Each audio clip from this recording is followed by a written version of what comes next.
사실 저도 여러 가지 문제들이 많고 상담 드리고 싶은 것도 너무 많았는데 이제 저는 조금 제가 힘들었던 게 이제 저의 아버지가 지금 사기죄로 수감 생활을 하고 계시고 그게 벌써 한 5년 정도가 됐어요. 네. 근데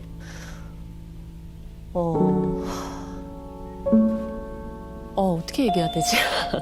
그러니까 저는 이제는 아예 제 인생에서 완전히 저한테는 이제 아버지라는 존재가 없다라고 생각을 하고 살아가고 있는데 좀 이렇게 주변에서나 혹은 뭐 가족들 이렇게 저한테 좀 용서해라라는 말을 하는 분들이 많이 계시거든요. 네, 근데 저는 좀 용서라는 게 좀 세상에 좀 용서받으면 안 되는 것들도 있지 않나? 좀 그런 생각을 많이 하는 것 같아요. 어쨌든 나를 낳아준 아버지인데 네. 이 아버지를 용서할 수가 없어요 라는 거는 그 고민을 듣기만 해도 제 마음이 굉장히 아픕니다. 본인은 얼마나 많은 갈등이 있었을까 마음속에. 좀 자세하게 이야기를 좀 들어봤으면 좋겠는데요. 우선 이제 제가 그러니까 가장 어렸을 때의 기억이 그러니까 제 인생의 첫 기억이 엄마가 엄청 많이 우셨어요. 그래서 엄청 많이 우시는데 이제 아빠가 바람을 피워서 이제 교회에 어떤 집사님이랑 바람을 피워서 그 집사님의 남편이 칼을 들고 쫓아왔다. 이제 아빠를 죽이겠다고 칼을 들고 쫓아왔다라는 얘기를 하면서 엄마가 엄청 우시는 거예요. 어떻게 해야 될지 모르겠다고. 근데 저는 그게 제가 6살 때였는데 되게 선명하게 기억이 나거든요. 그래서 저는 사실 이혼을 엄마랑 아빠랑 한다고 했을 때도 엄마 이렇게 사는 거는 엄마한테도 안 좋고 우리한테도 안 좋아. 그러니까 빨리 이혼해. 라고 해서 이혼을 했고 그 뒤로는 이제 아버지를 안 보고 굉장히 오랫동안 살았는데 그래서 그때부터 한 번도 이제 아빠를 사랑한다라는 생각을 못 하고 자랐던 것 같아요. 뭐 어디까지 얘기해? 그냥 다 얘기해. 편안하게 네. 얘기하시면 될 것 같아요.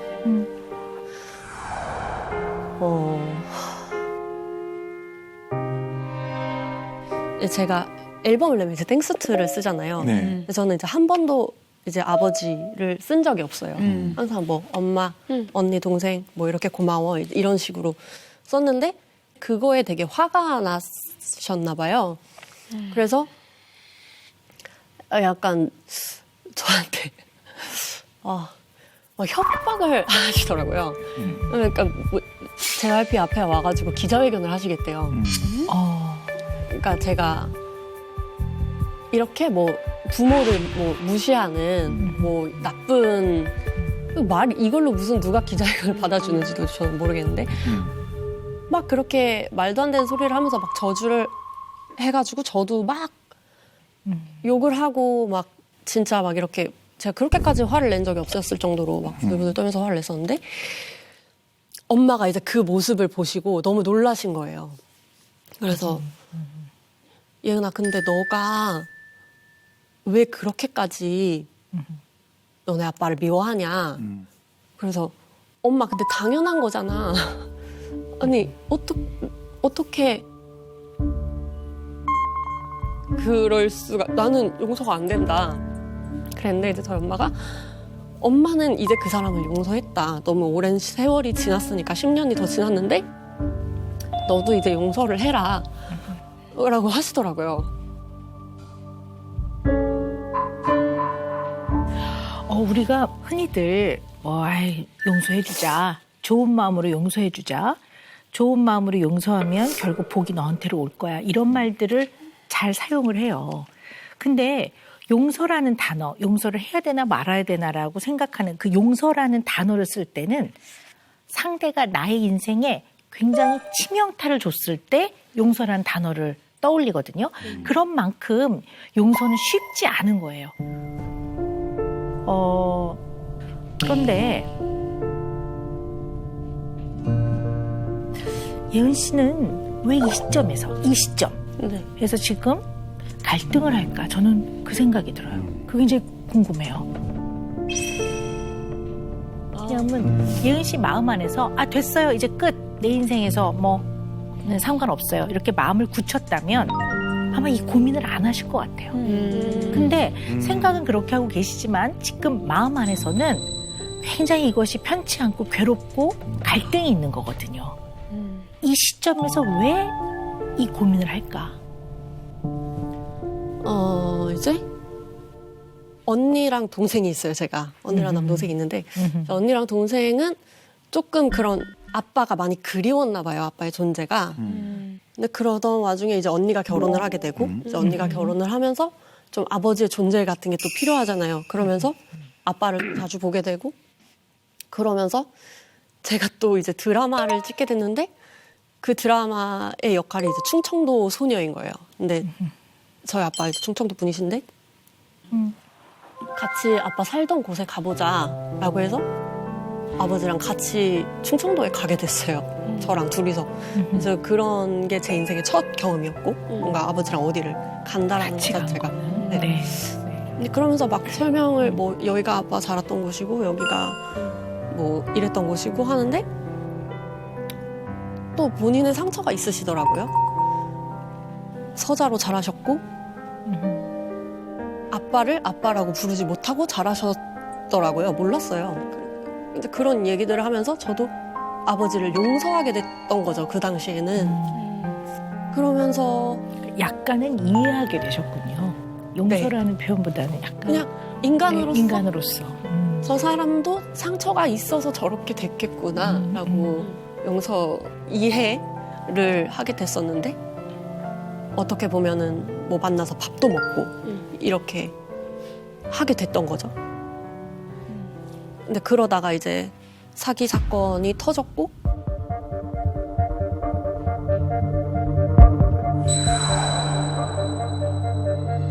인기 걸그룹 원더걸스의 예은 씨가 아버지와 함께 이 사기죄로 피소가 된 것으로 확인이 됐습니다.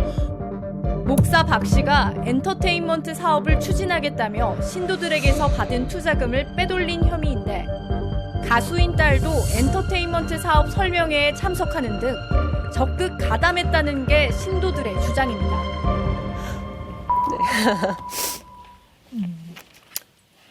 그런 뭔가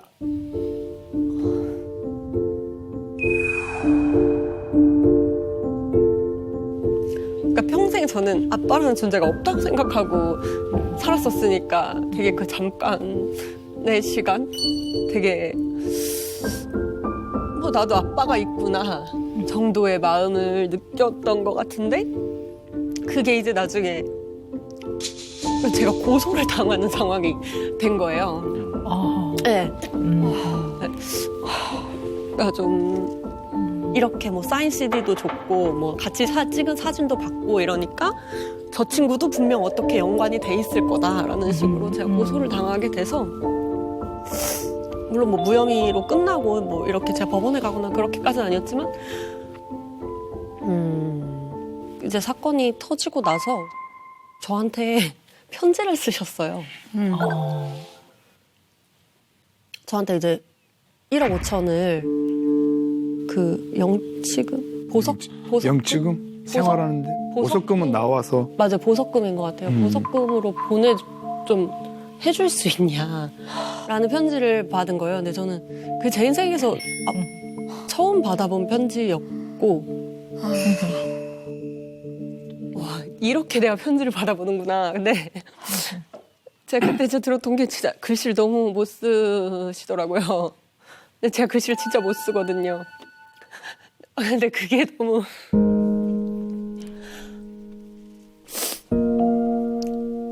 제가 원래 좋은 기억을 잘 못하거든요. 네, 그러세요. 나쁜 기억 위주로 많이 기억을 해요. 근데 그 되게 짧은 순간들이 아빠랑 제 아빠를 용서하고 나서 보냈던 되게 짧은 순간들이 아무것도 아닌 순간들이 기억이 나더라고요. 그래서 그렇게 용서를 한 제 자신한테 너무 화가 많이 났었어요. 네. 근데 이제 제가 그렇게 하다 보니까 이제 엄마는 그냥 사람은 다 이렇게 뭐 용서하고 뭐 다 참고 다 사람 비슷해 안고 가는 거야. 자꾸 이런 식으로 얘기를 하세요. 이제 엄마는. 그 얘기를 들을 때 마음이 어떠세요? 화가 나요. 화나시죠? 왜 화가 난지 생각해 보셨어요? 왜 화가 날까요? 제 엄마 때문에 용서를 했었으니까. 네. 저는 그렇더라고요. 불쑥 화가 나요. 난 엄마가 아니었으면 용서를 안 했을 것 같은데 왜 엄마가 그런 말을 해서. 어머니는 왜 용서하셨을까요, 아버지를? 엄마는 그렇게 말씀하시더라고요. 미워하는 것 자체가 너무 힘이 들어서. 어쨌든 내가 저 사람을 만나서 너네들 셋을 낳았는데 저 사람을 만난 것까지 내가 후회하지 않는다고 엄마는 얘기하시더라고요. 근데 이제 그런 거 자체가 약간 생각을 돌게 만드는 것 같아요, 저한테는. 그렇게 따지면은 아빠가 없으면 내가 안 태어난 것도 맞는 말이잖아요. 저한테는 뭔가 제 평생에 한 번 뭔가 돌아가서 하나를 고칠 수 있다면 저는 이제 아버지를 용서했던 그 전으로 돌아가서 그 저를 너무 말리고 싶은 거예요.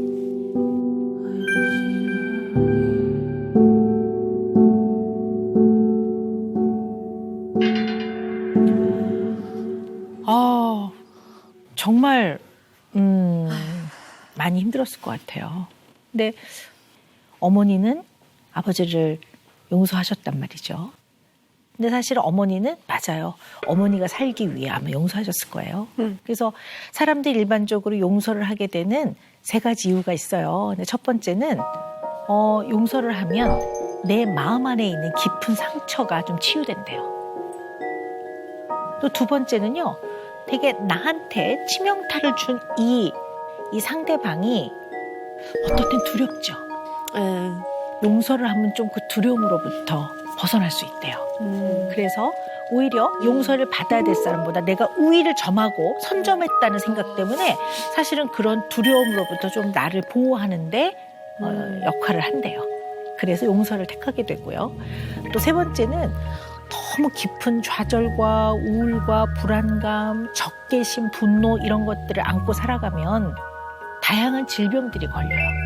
그래서 뭐 아주 가볍게는 뭐 두통부터 소화불량 뭐 이런 것부터 시작해서 심하게 어지럽고 정신을 못 차릴 정도로 고개를 들고 있을 수가 없을 정도의 막 지끈지끈 아프다든가 뭐 이런 증상들이 생기기도 해요. 그러니까 이제 이런 용서라는 방법을 통해서 나의 해결하지 못했던 그런 아주 버거운 감정들을 어쨌든 좀 본인이 다루고 살아가는데 도움이 된다고 보기 때문에 사람들은 뭐 하해같이 마음이 넓어서라기보다는 내가 살기 위해서 용서라는 방법을 택하는 경우도 있다고들 합니다. 네, 그러니까 아마 어머니는 그러지 않으셨을까라는 생각이 드네요. 네. 그러신 것 같아요. 그러면 우리 예은 씨도 그 경제 뭐 사범 사기가 된 거는 간략하게 들었습니다. 근데 그 과정에서 예은 씨는 마음속에 어떤 영향, 어떤 치명타를 입었는지 한번 그걸 들어봅시다.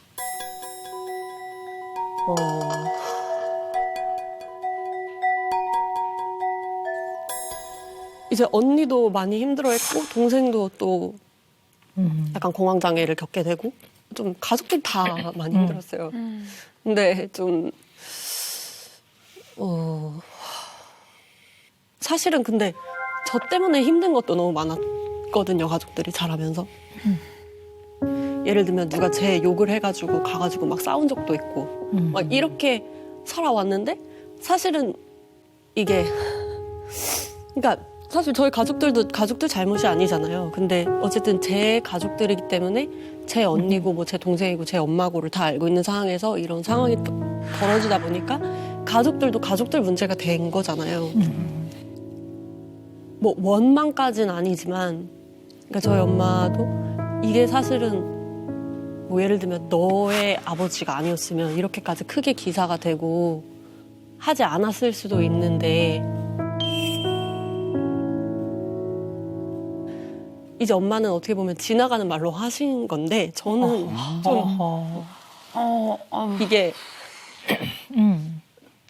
네, 그런 것들이 뭔가 진짜 차라리 내가 연예인이 아니었으면 좀 더 우리 가족이 모르겠어요. 덜 상처받지 않았을까? 이런 생각도 가끔씩은 했던 것 같고 좀 저는 제 스스로 되게 똑똑하다고 생각하고 살았는데 왜 내가 이걸 몰랐냐. 왜 내가 이거를 더 진작에 이렇게 캐치를 하고 더 단호하게 가족들을 끊어내고 하지를 못했는지에 대해서 제 자신이 너무 싫더라고요. 분명히 좀 이상했는데 저 사람 왜 내가 이걸 몰랐지? 왜 그런 생각을 하면서 좀 자괴감이 많이 들었고 오히려 자책을 하셨군요. 네. 네, 이 상황의 잘못은 예은 씨가 한 게 아닌데도 네. 자책을 하게 되셨네요. 네. 네, 정말 바보 같은 짓을 했네, 뭐 이런 생각. 네.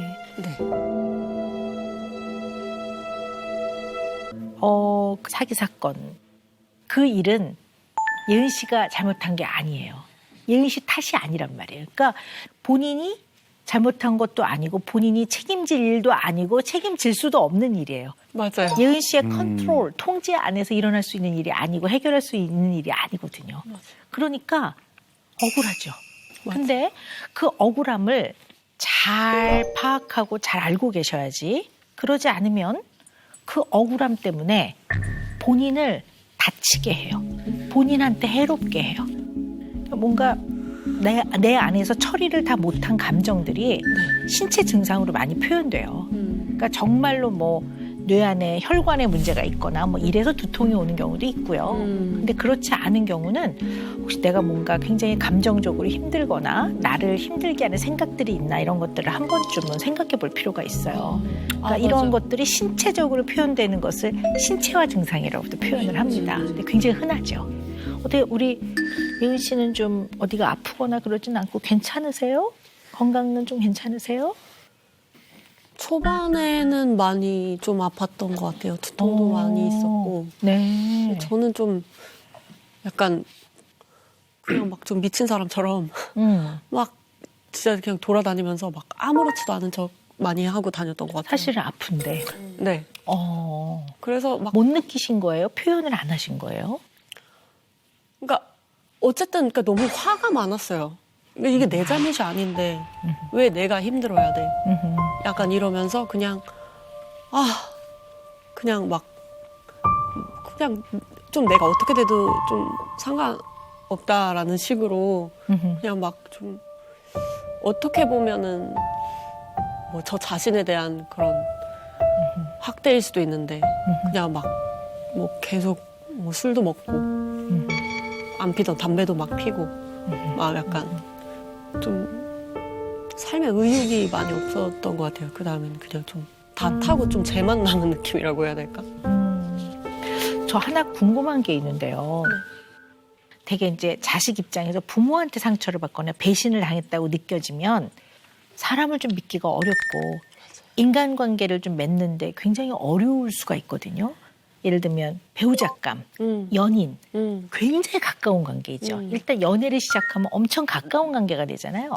이 관계가 좀 어려울 수 있어요. 연애에 있어서는 솔직히 저도 좀 제 문제점을 많이 보는 것 같아요. 어떤 사람이 있으면 보통 이 사람의 장점이 좋아서 만나잖아요. 그러면 그렇죠. 그 다음에 이제 뭔가 있을 것 같은 그 단점이 있잖아요. 그럼 저 약간 그 부분을 엄청 캐요. 예를 들면 뭐 어떤 부분? 예를 들면 이 사람이 좀 거짓말을 하는 것 같다라고 느끼면 이게 거짓말인지 아닌지 확인을 해야 되고 테스트도 하세요? 테스트도 해요. 계속 미끼를 던지는 거. 네, 미끼를 던지는 거. 그래서 걸린 사람도 있어요? 많이들 걸리죠. 제가 좀 촉이 좋아가지고 이거는 뭔가 지금 잘못된 장소에 잘못된 상황에 있는데 이러면은 막 전화를 막 100통을 해요. 받을 때까지. 100통이요? 네, 그렇게 해본 적도 있어요. 지금 너무 잘못됐다고 생각하는데 그냥 너무 화가 난 거죠. 왜냐면 거짓말을 하고 있는 게 너무 보이는 상황인데 정말 중요한 미팅일 수도 있죠. 전화를 받을 수 없는. 그런 상황은 아니었어요. 그죠? 네. 근데 이제 그냥 정말 약간 직격탄으로 제가 물어보는 건데요. 네. 예은 씨가 예민하게 받아들인 면이 많은 것 같으세요? 아니면 상대가 진짜 똥차였어요? 제가 예민하게 받아들인 게 평균적으로 봤을 땐 더 많은 게 맞는 것 같아요. 다른 분들은 그 사건이 벌어졌을 때 헤어지면 저는 그 사건이 벌어지기 전에 헤어지는 것 같아요. 네. 그러니까 예를 들면은 제가 중학생 때 처음 한 연애였어요. 처음 한 연애였는데 맥도날드에 갔다가 제가 막 그런 장난을 많이 쳤었거든요. 그래서 커피를 꺼내서 마시고 이렇게 꾸민 다음에 자, 선물이야 이러고 손에다 쥐어준 거예요. 그랬더니 아 뭐야 이러면서 쓰레기통에 팍 버리더라고요. 그래서 너무 화가 나가지고 그렇게 헤어졌었거든요.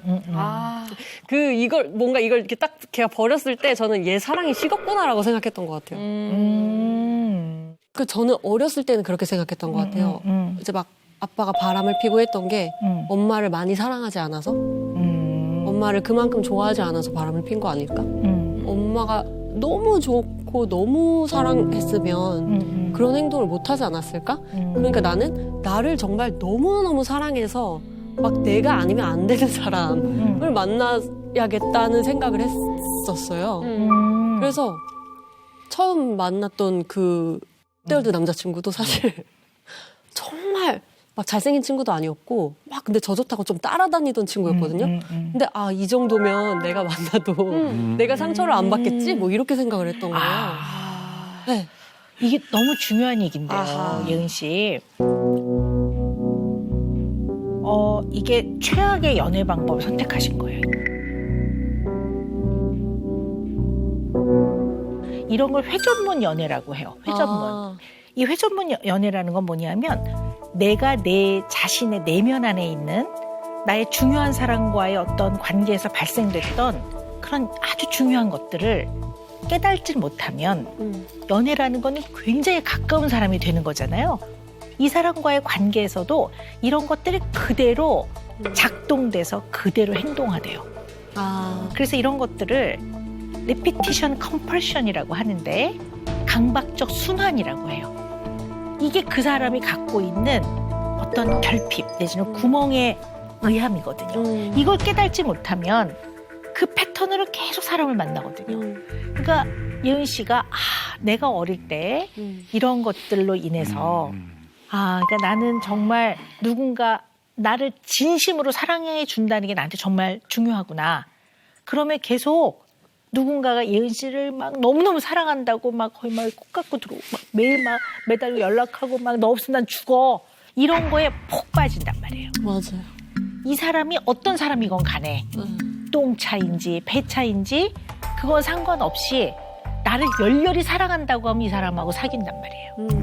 그러니까 어쩌면 내가 이 사람을 좋아하나 이런 거에 중간 과정 없이 연애를 시작하고 그다음에 이제 이 사람의 어떤 굉장히 좋지 않은 면을 보게 되는 거죠. 맞아요. 그러면 싹 보이려고 할 때 내 그럴 줄 알았다. 맞아요. 이렇게 되는 거죠. 왜냐하면 사람에 대한 신뢰가 없기 때문에 약간의 단서만 보여도 내 너 그럴 줄 알았다. 언젠가 그럴 줄 알았다. 이러면서 이제 딱 단절하게 되는 맞아요. 이러한 연애들을 계속 해나가셨던 것 같아요. 네. 맞아요. 이거 알고 계셔야 될 것 같아요. 어떻게 회전문 해야 연애. 되죠? 회전문. 네. 이게 어린 시절의 상처가 아직도 연애하는데도 지금 이렇게 영향을 끼치는 거잖아요. 그럼요. 그러니까 늘 말씀드리지만 인간한테 부모는 참 중요한 존재입니다. 네, 중요한 대상인데요. 이 부모와의 관계에서 경험되어진 것들은 다른 사람과 상호작용을 하고 관계를 맺는 데도 영향을 많이 줍니다. 그래서 예은 씨는 멀어지고 내 인생에서 나의 어떤 경계 영역에서 밖으로 아버지를 내보내는 것이 내가 사는 방법이다. 이렇게 생각하실 수도 있거든요. 그렇게 네, 생각해 저는 볼 수 그렇게 있거든요. 생각하는 네네. 그렇다면 그 방법 말고 예은 씨의 삶을 지탱한 또 어떤 살기 위해서 택한 방법들이 혹시 또 있습니까? 그냥 저는 솔직히 죽고 싶다는 생각을 진짜 많이 했었는데 그 시기에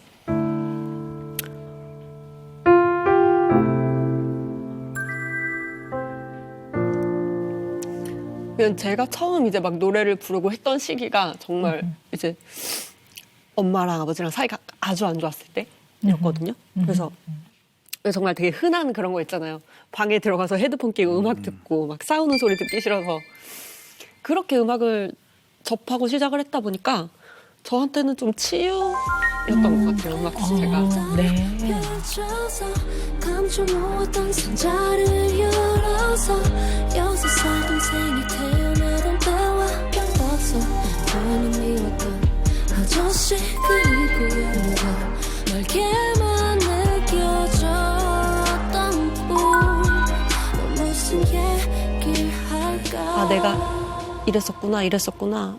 되게 많이 과거로 들어가고 내가 느꼈던 감정들을 정말 많이 정리를 하면서 그래도 많이 편해진 것 같아요. 지금 제가 좀 너무 울고 있지만. 참 잘하셨습니다. 네. 이렇게 힘든 감정을 이렇게 꾹꾹 누른다고 해서 해결은 잘 안 되는 것 같아요. 물론 힘든 감정을 꺼낸다고 해서 또 바로 해결되는 건 아니지만, 굉장히 조심스러운 얘기인데요. 이 얘기를 잘해야 될 것 같아요, 제가. 그래서 이걸 어떻게 표현할까 굉장히 고민하면서 표현을 하는데요. 지금은, 현재는 아버지에 대한 미운 마음이 있으시죠? 지금 마음 안에 그 마음이 있다면 너무 빨리 그 마음을 내보내려고 안 하시는 게 좋을 것 같아요. 그러니까 아버지를 미워해도 예은 씨가 나쁜 사람이 아닙니다. 미운 마음이 마음 안에 있으면 미워해 이러라는 게 아니라 그 미운 마음을 충분히 마음 안에서 갖고 있으면서 느껴보고 생각해봐야 그 마음도 음식물 소화할 수 있듯이 소화가 되는 거거든요. 근데 그거를 어떤 이유가 됐든 빨리 내보내려고 하거나 빨리 그것을 삭히려고 하면 예은 씨 마음이 해결이 안 돼요. 그래서 그런 의미에서 지금 당장 아버지를 용서하지 않아도 됩니다. 근데 또 하나는 오늘 이 방송을 계기로 분명하게 선을 긋고 선언하셔야 된다고 생각합니다. 아버지 맞아요. 우리 친아버지 맞습니다만 저하고는 관계가 없습니다. 하셔야 될 것 같아요.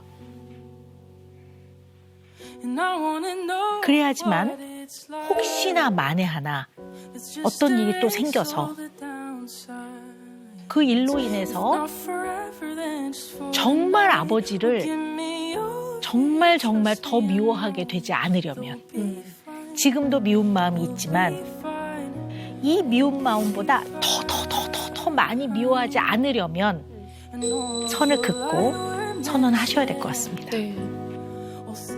그래서 오늘 제 이야기를 들으시는 분들이 조은현 박사 왜 저래? 뭐 사람 미워를 특히 아버지를 미워하라고 하고 용서하지 말라고 하고 이런 뜻이 아니라 내 마음에 정말 버거운 마음을 내가 소화할 수 있는 마음의 그릇은 예은 씨가 준비하는 거라는 거.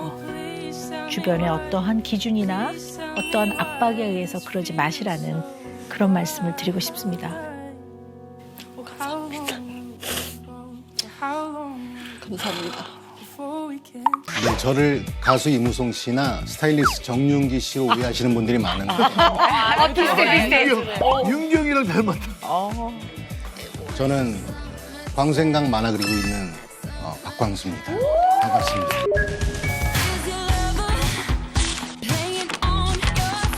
광수 생각 말이죠. 이거 연재 2주 만에 대박이 나서 국민 만화에 등극 97년입니다. 매달 연재료만 500만 원, 단행본 누적 판매 300만 권. 인쇄 97년도입니다. 30억! 광수 생각으로 많은 분들에게 위로와 용기를 주셨습니다. 사실 저희 세대 때야 뭐 당연히. 너무 예. 좋아했죠. 아, 근데 많은 분들의 상처를 치유해 주셨는데 지금 정작 본인의 고민을 해결을 못 하셔서 아내분이 등 떠밀어서 지금 상담을 받으러 나오셨는데 고민은 무엇입니까? 제가 머릿속에만 갖고 있어야 될 생각을 입 밖으로 자꾸 꺼내요.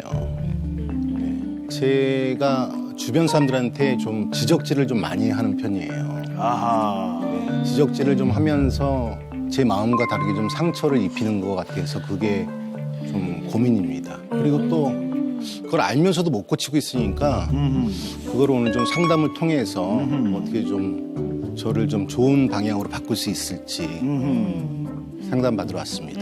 아, 예를 들면 이를테면 뭐 저랑 친한 후배가 저보다 좀 뚱뚱해요. 많이 뚱뚱한데 저는 이제 건강이 염려돼서 좀 살 좀 빼고 뭐 이래야 되지 않냐라고 얘기를 해야 되는데 저는 너 5년 안에 뒤를 왜 자꾸 저 얘기하시죠. 하필 예를 들어 5년 안에 너 이 상태면 5년 안에 당뇨하고 고혈압 온다라고. 그 거의 저주 아니에요? 약간 받아들이는 사람 입장에서는 이거는 거의 독설인데 라고 느낄 수 있을 것 같아요. 아, 근데 우리 광수 선생님은 어쨌든 그때 이렇게 쓴소리나 지적질을 할 당시는 아, 이 얘기를 하면 상대가 어떻게 받아들이겠다라는 생각이 그 당시는 잘 안 되세요? 그 순간은. 들긴 들어요. 네. 말하면서도 왜 이렇게까지 세게 얘기하지?라는 생각을 하면서 해요. 또 한 번은 후배가 개업식을 강남에서 했는데 되게 유명하신 국회의원분이 오셨더라고요. 우연찮게 같이 합석하게 됐는데 제가 후배한테 물어봤어요. 저분은 어떻게 오셨냐고. 근데 자기가 초대장을 보내긴 했는데 일면식은 없다라고 하더라고요. 진짜로 올 줄 몰랐구나. 원래 의원님은 일면식이 없어도 이런 데 다니시냐고 이럴 시간에 본인 지역구에 어려운 사람들 살펴야 되지 않냐고 얘기를 했더니 그 면전에요? 네. 주변이 아주 막 살얼음판이 되는 거죠. 그리고 결국은 제가 또 막 국회의원 배지 달라고 계속 쫄라갖고 그것도 받아냈어요. 달라고요? 지금 뺐어. 국회의원 그런 분은 사실 뭐 가까운 사람은 아니죠. 근데 네, 그렇죠. 보통 우리가 쓴소리나 지적은 가까운 사람한테 많이 하게 되거든요. 자주 만날수록. 혹시 좀 어떤 분들한테 이렇게 쓴소리나 지적을 하게 되세요? 대상이 별로 정해져 있는 것 같지 않아요. 저 처음 보는 분들한테도 네. 그냥 보자마자 하는 건 아니고요. 아는 친구하고 같이 뭐 술자리를 하고 있었는데 그분의 지인 여자분이 두 분이 오셨어요. 근데 이렇게 보고 있으니까 한 분이 되게 예쁘게 생기셨는데 어류처럼 생기셨더라고요. 물고기요? 네네. 어류? 네. 그래서 제가 이렇게 금붕어 닮으셨다고 되게 예쁜 금붕어 닮으셨다고 그랬더니 약간 표정이 굳어지시더라고요. 좀 눈이 크셨구나. 예쁘신데 뭔가가 그런 느낌이 있는 거예요. 그림 그리는 사람 입장에서 봐서 그런 거지. 근데 그 옆에 되게 덩치 좋으신 여자분이 자기는 뭐 같냐고 계속 말해달라는 거예요. 그때 참아야 되는데 네, 그때 참아야 되는데 뭐라고 하셨어요? 제가 코뿔소 닮았다고 그랬어요. 코뿔소요? 네. 자기는 코가 낮은데 왜 자기가 코뿔소냐고 그러더라고요. 그래서 제가 코뿔소는 코가 그게 코가 아니라고. 그건 뿔이라고. 네. 그런 얘기까지 하는. 고객님처럼 굳이 안 참고 지적을 하는 사람들의 심리는 뭘까요? 일반적으로는요. 첫째, 본인의 우월감을 확인하기 위해서. 내가 한 수 가르쳐줄게. 네가 뭘 몰라서 그러는 건데 이제 이거는 좀 본인의 이제 우월한 것을 확인하기 위해서. 일반적인. 네네, 일반적으로. 그리고 두 번째는요. 구세주 역할을 하고자 하는. 그러니까 내가 너를 되게 아끼는데 너 이거 고쳐야지만 네가 더 잘 살 수 있어. 더 나은 너로 가게 하기 위해서. 약간 이제 그러한 면에서 좀 지적을 하기도 하고 또 일반적으로는 지적을 많이 하는 사람들이요. 예전에 이런 말 있잖아요. 시집살이를 아주 고되게 경험한 며느리가 시어머니가 됐을 때 오히려 이해할 법한데 본인이 굉장히 이제 본인의 며느리한테 더 심하게 내가 나 며느리였을 때는 내가 우리 시어머니한테 막 이러면서 이제 어떻게 보면 약간 답습해서 그래서 지적, 쓴소리, 지적질 뭐 하게 된다 이렇게 이야기들을 합니다. 근데 우리 광수 선생님은 어떠세요? 여기 해당되는 게 있는 것 같으세요? 마지막 게 좀 그런 것 같아요. 지적을 많이 받으셨구나. 네. 저는 초등학교 때는 공부를 너무 안 해서 나머지 공부반이었거든요. 와, 진짜 오랜만에 들어본다. 그 반 이름이 하면 된다 반이었어요. 하면 된다. 직설적이고 좋네요. 네. 그래서 각 반에서 공부 못하는 애들을 모아서 한 반에 모아놓고 더 학습을 시키고 이제 하교를 시키는 거였는데 지금 박사님 말씀에 약간 내가 그럴 수 있겠다라고 생각한 게 저는 이제 그런 의미에서 약간 제도권 밖에 있었던 사람이었던 거거든요. 그리고 나중에 자라서 제도권 안으로 진입한 후에는 내가 왜 그걸 하면 안 돼? 라는 생각들을 하기 시작한 것 같아요. 계속 누군가가 자라는 동안에 넌 이거 하면 안 돼. 넌 이거 이렇게 해야지. 이렇게 저를 계속 가르치려고 들었던 것 같거든요.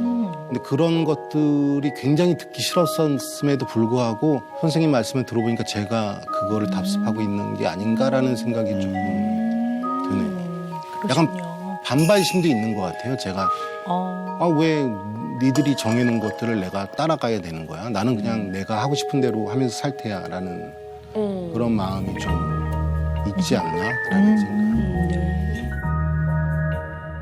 어쨌든 문제가 좀 깊은 것 같아요. 깊은 네, 정도까지. 깊은 것 같아요. 왜냐하면 지금 복수하시는 게 아니고 복수하는 게 아니고 전혀 아니에요.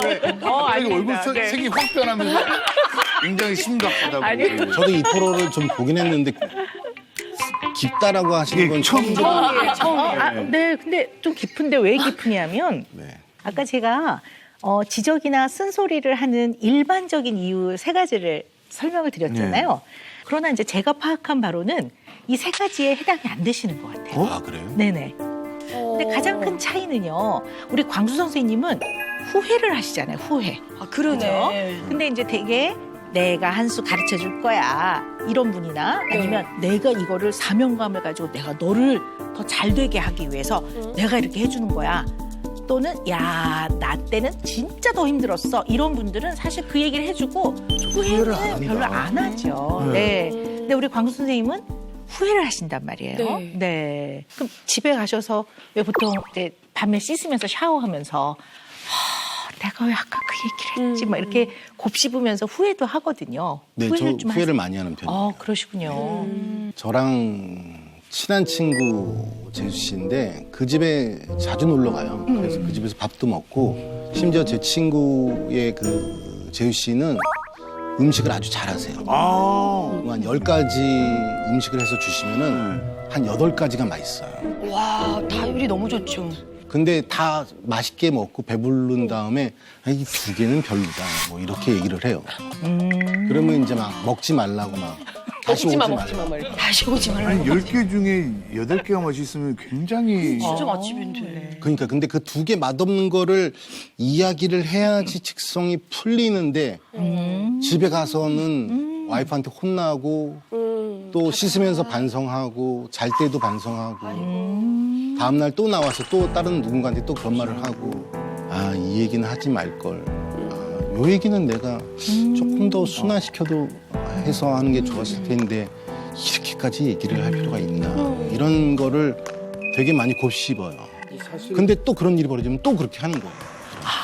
제가 궁금한 게 있는데요. 네네. 쓴소리를 하실 때 조금 도움이 되라고 하시는 면도 있는 것 같아요. 그럼요. 네네. 네. 광수 선생님 말씀하시는 게 맞는 말이에요. 맞는 말인데 받아들일 때 마음이 좀 아파할 것 같아요. 네. 마음 아파하는 면이 있을 것 같아요. 그러면 결국 그것 때문에 관계가 나빠지거나 사람을 잃게 되는 일도 있을 것 같아요. 최근 일인데 이제 제가 사회인 야구팀을 하거든요. 네. 근데 이제 제가 좀 야구에는 좀 진심인 편이라 네. 쓴소리를 특히 야구장에서 많이 하는 것 같아요. 사회인 야구단에서요? 네네. 열심히 안 하거나 그러면 제가 좀 많이 뭐라고 하는 편이고 그리고 그날따라 실수가 잦아서 경기를 지게 되면은 저희가 끝나고 이제 밥을 먹으러 가는데 대부분 그 국밥집을 가요. 그러면 뭐 형돈 씨가 오늘 실수를 많이 했으면 오늘 형돈이가 경기를 말아먹어서 우리가 국밥집을 만나 보구나 뭐 이런 얘기를 하는 거예요. 사람들 많은 데서. 정말. 네, 다 듣게. 근데 그 얘기를 들은 그 후배분이나 다른 분들은 반응이 어때요? 웃어요, 그냥 같이? 앞에서는 웃는데 나중에 얘기를 들어보니까 본인이 그러는데 제가 본인을 지속적으로 괴롭혔다라고 얘기를 하더라고요. 계속. 그래서 한동안 야구팀을 안 나오겠다고. 그러면 선생님 궁금한 게 그 말씀을 하실 때는 선생님만의 깊은 의도가 있는 거예요. 그죠? 어떠한 생각 그렇죠. 때문에 네. 그 말씀을 하시는 거거든요. 그 생각이 무엇일까요? 제가 그 이제 국밥 먹는 그 얘기했을 때 그 친구가 야구팀을 잘 안 나와요. 한 뭐 6개월에 한 번씩 나오고 이러는데 감독이 누구냐에 따라서 자기가 그 사람을 편애하면은 실력과 상관없이 그 사람을 먼저 넣어주기도 하잖아요. 네. 근데 저는 그게 보기 싫더라고요. 그래서 자주 오는 사람 그리고 팀에 열심히 하는 사람을 먼저 넣어줘야지 왜 뭐 6개월에 한 번 와서 잠깐 오는 사람을 넣어주냐. 이런 얘기를 그 친구한테도 했고 네가 가서 나중에 뛰겠다고 얘기를 해라. 선발은 먼저 열심히 하는 애들을 뛰게 하고. 근데 그런 거를 본인을 괴롭혔다라고 생각하더라고요. 저는 합당한 얘기라고 생각했는데. 근데 그거를 다른 제 후배한테 얘기했는데 그 후배가 저를 찾아와서 그 친구가 울면서 형 때문에 야구팀을 당분간 안 나오겠다라고 얘기를 했다라고 하는 거예요. 그 얘기 듣고 어떠셨어요, 마음이? 저는 다른 얘기들은 제가 다 사과를 했는데 그건 제가 할 만한 얘기였다라고 생각했거든요. 저희가 전지훈련도 가거든요. 뭐 제주도 같은 데로 가면은 가족 같은 경우도 그렇고 반 정도 돈만 받고 가요. 그러면 내내 야구팀을 안 나오다가 그때만 나오는 친구들이 있어요.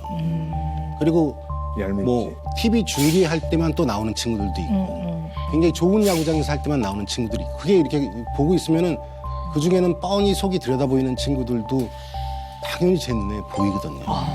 네. 제가 보니까 우리 광수 선생님은 공정이라는 거에 딱 걸리네요. 뭔가 공정하지 않을 때, 네네네. 정의롭지 않은 거에 굉장히 딱 걸리시는 것 같아요. 좀 그래요. 네. 근데 어떤 사람은 후배가 고를 때만 나와요. 그래도 나오면 야 얼굴 좀 자주 보자. 자주 보면 좋겠다. 언제든 여유 있을 때 와. 라고 말하는 사람도 있을 거예요. 근데 저도 선생님이 말씀하신 것처럼 오랜만에 나온 친구한테 야 우리 얼굴 좀 자주 보고 자주 봐야 정이 들고 뭐 이런 얘기 하고 싶은데 그렇게 얘기하시는 분을 보면서 나도 저러고 싶다라는 생각을 하면서도 그 사람이 그런 얘기를 하면은 그 사람이 좀 싫을 때도 있더라고요. 왜 저렇게 다 좋게만 얘기하는 거지? 그러면은 안 바뀔 텐데 그거를 생각하니까 누군가는 그 역할을 해야 되는 거고 그 악역을 안 좋은 거인 줄 알면서도 제가 하고 있었던 것 같아요. 네. 그러면서 지금 안 나가고 있는데 한 2, 3개월은 사실은 굉장히 괴로웠었어요. 매주 주말마다 뭘 했었는데 그 열정을 바치셨는데. 그리고 제가 팀을 만들었다는 것 때문에 내가 너무 얽매여서 그동안 팀을 괴로웠음에도 불구하고 못 빠져나오고 있었던 게 아닌가라는 생각도 들고 막 되게 복잡해요. 네. 진짜 청춘을 바친 팀이니까. 그런데 아마 사회인 야구단에서 광수 선생님이 하시는 것도 의도는 이런 의도일 거예요. 이 사람이 제대로 뭔가를 했으면 좋겠고 이런 점을 고쳤으면 좋겠다고 생각을 하시는데 사회인 야구단에 오는 사람들은 내가 즐겁게 나오는 자리라고 생각하는 거예요. 보고 싶은 사람을 보고 그날 굉장히 즐겁고 하하호호 즐거운 시간을 보내려고 오는 사람들이 꽤 많을 거예요.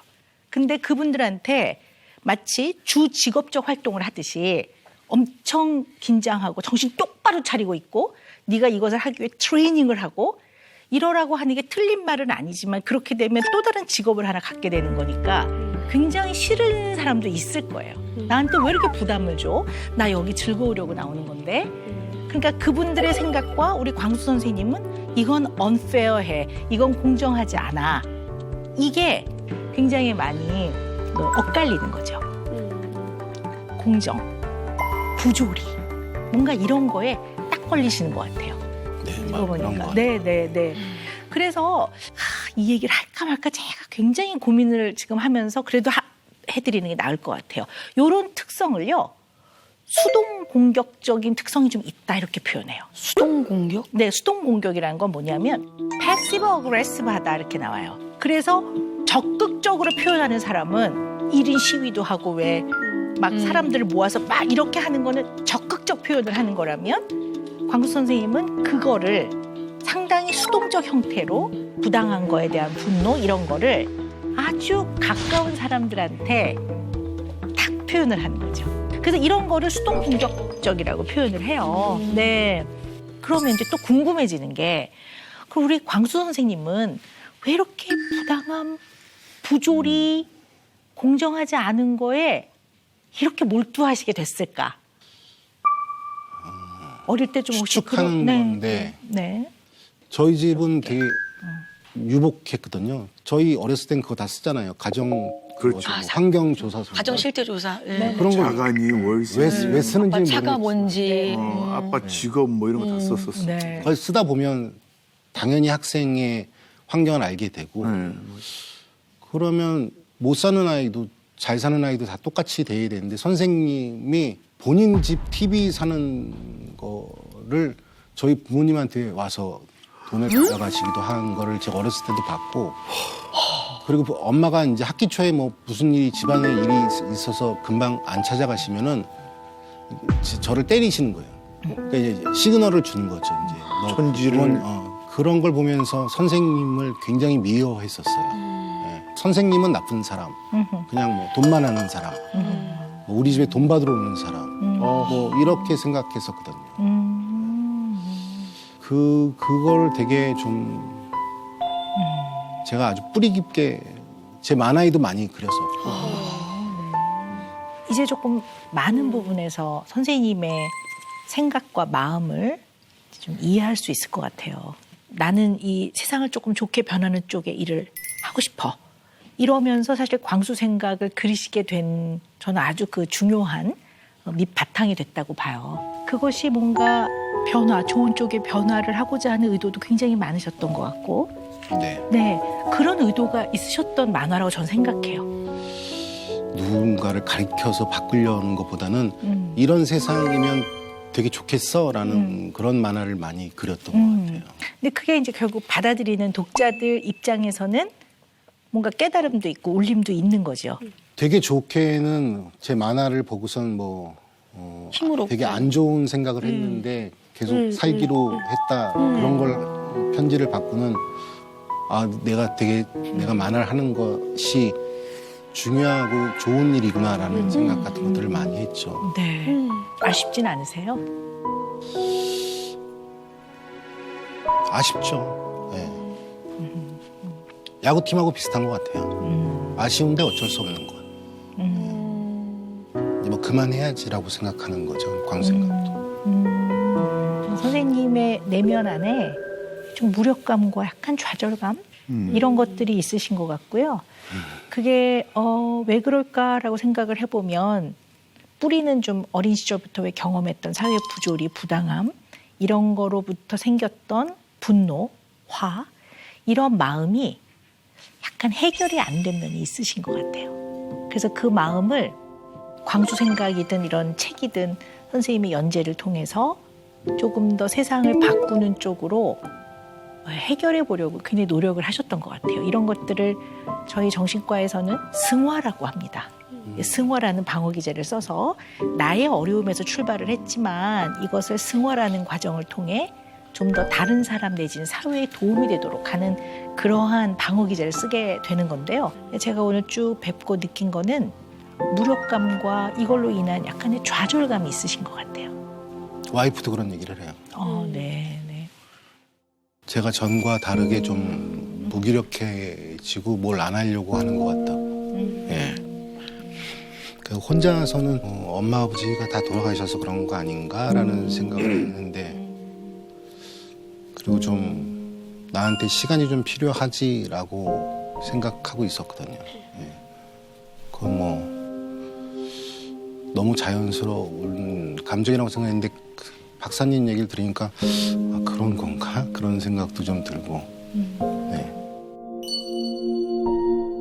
어떻게 안 할 수 있죠? 저도 되게 네. 좋은 건강한 노인이 되고 싶거든요. 네. 몸도 마음도. 그래서 네. 후배들한테도 친구들한테도 멋진 친구, 멋진 선배가 되고 싶은데 부합되지 못하니까. 근데 저는요 좀 알 것 같아요. 100이라면 한 제가 70 정도 우리 광수 선생님이 이해가 됐어요. 어떤 것을 우리가 경험하면 여러 번 반복 시행을 통해서 수행이 거듭되어질수록 학습이 일어나서 그 다음번에는 비슷한 상황에서는 약간 바꿔나가거든요. 근데 여러 번의 반복 수행을 해도 안 바뀌니까. 그리고 우리가 이유를 못 알아차리거나 또는 모르거나 찾지 못하는 거지 이유는 다 있거든요. 그러니까 우리 광수 선생님한테도 반드시 이유가 있을 거예요. 네, 그렇게 하시는 이유가. 치매를 한 9년 앓다가 돌아가셨는데 병원에 가서도 늘 안아드리고 아프시기 전에도 안아드리고 뽀뽀해드리고 뭐 사랑한다는 말을 자주 했었는데 아버지한테는 못했었거든요.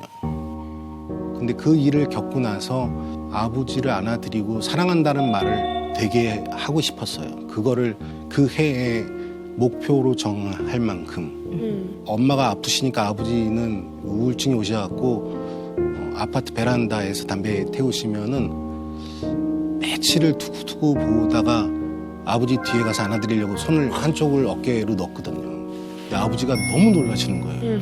강도 만난 거죠.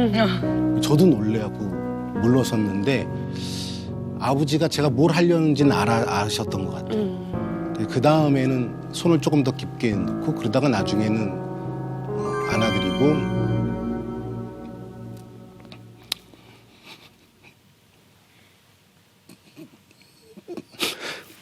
사랑한다는 말을 했거든요. 얼마 전에 돌아가셨어요.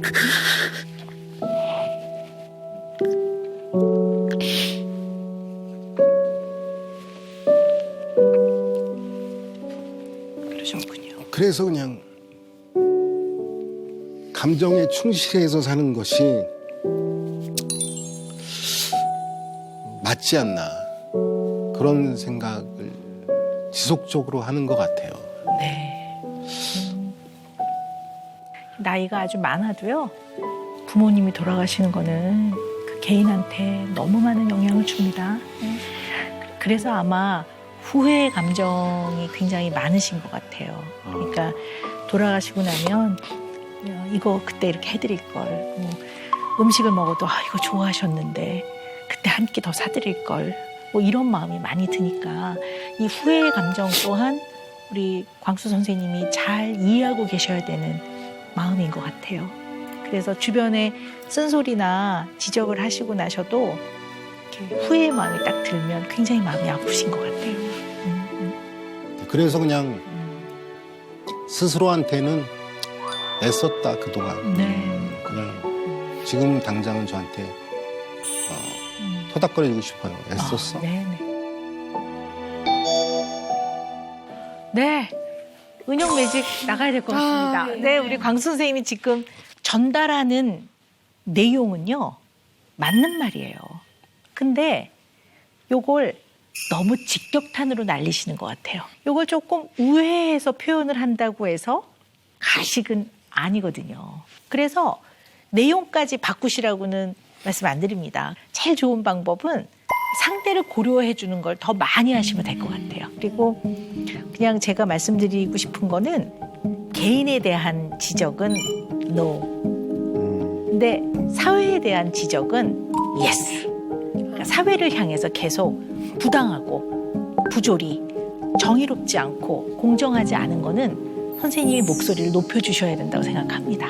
사람들이 어떤 방향으로 나가야 된다는 거를 아유 내가 한 수 가르쳐줄게 이게 아니라 사람들이 그것을 보고 그냥 자연스럽게 느끼도록 23년 광수 생각을 하셨듯이 꾸준하게 해주시는 것이 박광수 선생님의 그냥 있는 그대로의 그 모습이 아닌가라는 생각이 듭니다. 감사합니다. 네, 정말 존경하고 너무나 가치 있는 일을 해오셨다라는 말씀을 다시 한번 드리고 싶습니다.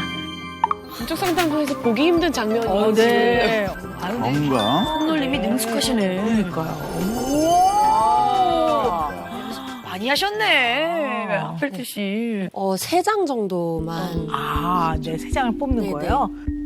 그다음에 신중하게. 이거랑 그러면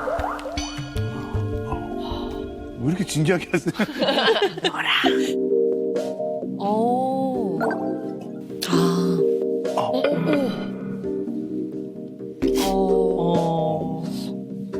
이러면 안 되는데? 떨리죠. 네, 떨린다. 저희도 오 박사님한테 상담받을 때 이런 기분이에요. 예, 떨려요.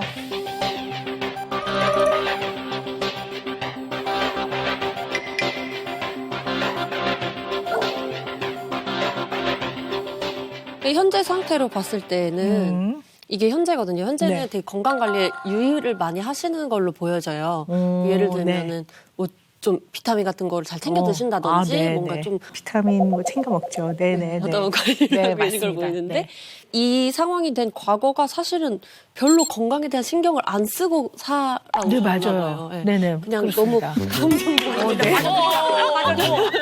네네, 맞아요. 네. 그쪽에서 아니, 맞아. 오, 맞아. 부담스럽고 미안하고 죄책감이 네, 맞습니다. 어색한 것 같아요. 오, 맞아. 네, 네네, 맞아요. 네. 그쪽에서 아니, 맞아. 오, 맞아. 오. 너무 풍요롭고 굉장히 네. 어떻게 보면은 인생을 좀 이렇게 즐기면서 지내오시다 보니까 현재가 이런 상태가 된 건데 네. 가까운 미래에 조금 또 유의하셔야 될 아. 점이 있으실 것 같아요. 그래서 이렇게, 이러면 안 된다 그러셨구나. 네, 그래서 네. 조금 더 이제 운동을 하셔야 될 것 같아요. 운동을 이제 해야 될 때가 좀 나오고. 이제 때가 됐어요. 선정하셔야 돼. 이러면 안 됩니다. 운동하셔야 될 것 같습니다. 네. 박사님의 건강이 대한민국의 흥망성쇠가 다. 그럼요. 대한민국 천만 5천만 인구에 알겠습니다. 네.